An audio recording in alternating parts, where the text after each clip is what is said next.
नमस्कार मैत्रिणींनो, स्वागत आहे तुमचं शीतल्स फूड कॉर्नर मध्ये।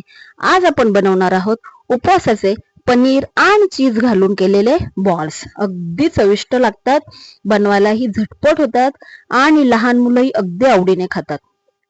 आणि मेन म्हणजे यामध्ये आपल्याला साबुदाणा भिजवायचाही नाहीये। मग काय करायचं आहे ते पुढे मी व्हिडिओमध्ये तुम्हाला सांगणारच आहे। तर यासाठी मी इथे 1 कपभर साबुदाणा घेतलेला आहे आणि शेंगदाणे घेतलेले आहेत, ते आपल्याला भाजून घ्यायचे आहेत। शेंगदाणे आपल्याला एवढे घालायचे नाहीयेत, तर पुढे सांगणारच आहे किती घालायचे आहेत। आणि उकडलेले बटाटे घेतलेले आहेत। आता आपल्याला आधी शेंगदाणे साबुदाणे छान असे मस्त असे कुरकुरीत होईपर्यंत भाजून घ्यायचे आहेत। आपल्याला हे साबुदाणे आहेत ना, हे अगदी लो फ्लेमवर थोडा जास्त वेळ जातो भाजायला, परंतु मस्त असे रंग न बदलता आपले साबुदाणे असे कुरकुरीत होतात। असे कच्चे असताना ते जास्त कडक असतात, परंतु भाजल्यानंतर ते मस्त असे कुरकुरीत होतात। त्याच्यामुळे आपल्याला एक 10 ते 15 मिनिटं साबुदाणे मस्त भाजून घ्यायचे आहेत अगदी लो फ्लेमवर। आणि माझ्या रेसिपीज तुम्हाला आवडत असतील तर शीतल्स फूड कॉर्नरला नक्की सबस्क्राईब करा, कारण अशाच नवनवीन रेसिपीज मी तुमच्यासाठी घेऊन येत असते। त्याच्यामुळे चॅनलला सबस्क्राईब करायला मात्र विसरू नका। आणि ही रेसिपी कशी वाटली तुम्हाला हे कमेंट्स मध्ये नक्की सांगा। व्हिडिओला लाईक करा, शेअर करा आणि हो, आठवणीने सबस्क्राईब करा, कारण अशाच नवनवीन रेसिपीज मी तुमच्यासाठी घेऊन येत असते। मुलांच्या डब्यासाठी द्यायला म्हणा, किंवा भाजी चपाती म्हणा, किंवा मग ऐन वेळेला आपल्याला घरामध्ये काही सुचत नसते त्यावेळेसही एखादी झटपट रेसिपी कशी बनवायची, त्या सगळ्या गोष्टी, सगळ्या रेसिपीज मी तुमच्याशी शेअर करणार आहे। त्याच्यामुळे चॅनेलला नक्की सबस्क्राईब करा। इथे आपले दाणे नाही, साबुदाणा मस्त असा भाजून झालेला आहे। अजून एक 2 ते 3 मिनिटं मी हा लो फ्लेमवर असाच भाजणार आहे। भाजून झाले साबुदाणे की मग आपल्याला भाजायचे आहेत शेंगदाणे। शेंगदाणेही आपल्याला गव्हाळ रंगावर छान असे भाजून घ्यायचे आहेत। आता माझे शेंगदाणेही छान इथे भाजून झालेले आहेत। शेंगदाणे भाजून झालेले आहेत। आणि आता आपला साबुदाणा थंड झाला की मग साबुदाणा आपल्याला मिक्सर मध्ये वाटून घ्यायचा आहे। आणि एकदम इझिली वाटला जातो, कारण आपण ते भाजलेले आहेत, ते कुरकुरीत झालेले आहेत, त्याच्यामुळे तो इझिली वाटला जातो। आणि आपल्याला शक्य तेवढा हा बारीक करायचा आहे, पावडर फॉर्म मध्ये करायचा आहे। आणि अगदी इझिली पावडर फॉर्म मध्ये साबुदाणा होतोही। पाहू शकताय इथे माझा साबुदाणा वाटून झालेला आहे। आता मला जेवढी गरज पडेल तेवढा मी यामध्ये शेंगदाणाही वाटून घेणार आहे। शेंगदाणेही आपल्याला शक्यतो बारीक वाटायचे आहेत, परंतु ओबडधोबड असतील तरीही चालतील, तरीही चालून जातात। शेंगदाणे आपल्याला थोडेसे, एक मी अंदाजे इथे वाटीभर शेंगदाणे घेतलेले आहेत, तेही आपल्याला वाटून घ्यायचे आहेत। छान वाटून झाले। आता माझे हे शेंगदाणे वाटून झालेले आहेत, ते मी यामध्ये घातलेले आहेत। 5-6 हिरव्या मिरच्या घेतलेल्या आहेत, त्याही वाटून घ्यायच्या आहेत। तुम्ही चिरूनही घालू शकता, परंतु वाटल्याने ना आपले जे बॉल्स आहे ना त्याला छान चव येते, त्याच्यामुळे शक्यतो वाटून घाला। तुमची मुलं खाणार असतील तर थोडा कमी घाला, किंवा पोपटी मिरच्या तुम्ही घालू शकता, ज्या कमी तिखट असतात। परंतु आपल्याला मिरच्या ह्या शक्यतो वाटूनच घ्यायच्या आहेत, वाटून खूप छान चव लागते।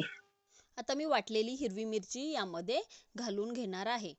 आणि यामध्ये मी अंदाजे एक 4 बटाटे जे उकडून घेतलेले आहेत त्याची साल काढून मी यामध्ये कुस्करून घेणार आहे। तुम्ही किसून घ्या किंवा कुस्करून घ्या। बटाटा जर चांगला आपला छान असा शिजला गेला तर तो हाताने सहज इझिली मॅश होतो। चवीनुसार मीठ घातलेला आहे। आणि मी अंदाजे 4 बटाटे यामध्ये साल काढून मिक्स करून घेणार आहे। आणि मस्त हे सगळं मिश्रण आहे ना एकजीव करून आपल्याला मिक्स करून घ्यायचे आहे, हलवून घ्यायचे आहेत। आता इथे मी बटाट्याची साल काढून घेणार आहे। साधारणतः मी इथे 4 बटाटे घातलेले आहेत। उरलेल्या मला बटाट्याची भाजी करायची आहे उपवासाची, म्हणून मी हे जास्त उकडलेले आहेत।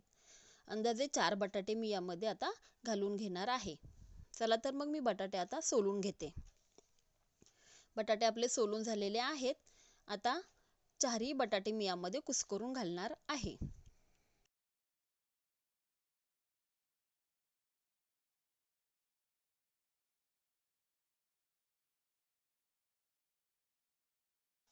बटाटा मी यामध्ये चांगला असं मिक्स करून घेणार आहे. फोडल्यानंतर छान आपल्याला मिक्स करून घ्यायचं आहे आणि हे मिश्रण छान मिक्स केल्यानंतर मग मी यामध्ये पनीर किसून घालणार आहे. तुम्ही किसून घाला किंवा जर पनीरची क्वालिटी चांगली असेल तर ते अशा हाताने छान मऊसूत असं मिक्स होऊन जातं. तर त्यामध्ये मी पनीरही ॲड करणार आहे. आधी मी हे चांगलं छान मिक्स करून घेते, कारण आपला साबुदाणा खाली हा कोरडा आहे ना, म्हणून हे मिक्स करून घेणार आहे. आणि हे छान मिक्स करून झालं की आता यामध्ये मी घालणार आहे पनीर. किसून घाला, तुम्ही असं कुस्करून घाला तरीही चालेल.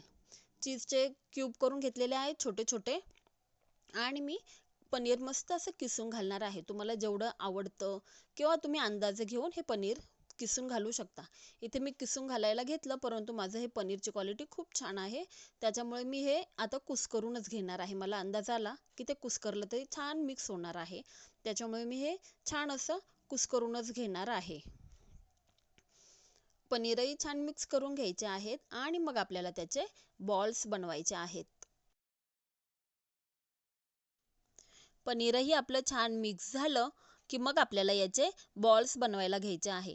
परंतु बॉल्स बनवताना त्यामध्ये आपल्याला एक एक चीज क्यूब घालून घ्यायचे आहे. त्याने आपल्या बॉल्सला खूप छान चव येते. पाहू शकता अशा प्रकारे मी चीज क्यूब यामध्ये भरलेले आहे. आणि सॉरी, मी भरताना आहे ना व्हिडिओ काढायला अक्षरशः विसरून गेले. आता मी तेल गरम झालेलं आहे. आता एक एक बॉल यामध्ये सोडून घेणार आहे आणि लो फ्लेमवरच आपल्याला हे बॉल्स छान असे तळून घ्यायचे आहेत, जेणेकरून आपले जे साबुदाणा आहे तो छान शिजलाही जातो, पनीरही छान शिजलं जातं आणि आतमधलं चीजही मस्त तयार होतं. एकदम लो फ्लेमवर मी हे कमीत कमी 7 ते 8 मिनटं हे असंच हलवत हलवत छान तळून घेतलेलं आहे. असेच आपल्याला छान ढवळत ढवळत तळून घ्यायचे आहेत, मिक्स करून मस्त.